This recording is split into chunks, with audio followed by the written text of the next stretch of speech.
ఏంటి మేడం వెతుకుతున్నారు? నా పర్స్ పోయిందండి, అదే వెతుకుతున్నాను. నన్ను కూడా వెతకమంటారా? వెతకండి, పర్స్ దొరికితే మీకు 100 రూపీస్ ఇస్తా. Okay madam.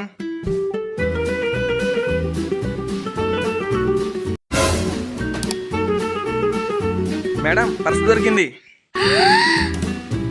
ఇదిగోండి మేడం మీ పర్సు. నా 100 రూపీస్ ఇవ్వండి. ఇందులో 1100 ఉండాలి. 1000 రూపాయలే ఉన్నాయి. మీ 100 మీరు తీసేసుకున్నారా? లేదు మేడం, నేను తీసుకోలేదు. పర్స్ దొరకగానే మీకే ఇచ్చాను కదా. లేదు, నా పర్సులో 1100 ఉండాలి. ఇప్పుడు 1000 రూపాయలే ఉన్నాయి, అంటే 100 రూపాయలు నువ్వే తీసుకున్నట్టు. ఈ విషయం ఎలా తేలదు కానీ అక్కడ పోలీసు వారు ఉన్నారు, వెళ్ళి వాళ్ళనే న్యాయం అడుగుదాం పద. కదా.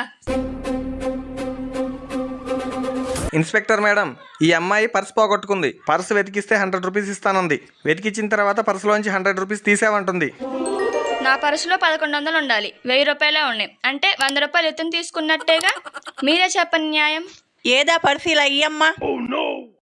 నీ పర్సులో 1100 ఉండాలి, దీంట్లో 1000 రూపాయలు ఉన్నాయి, అంటే ఈ పర్సు నీది కాదు.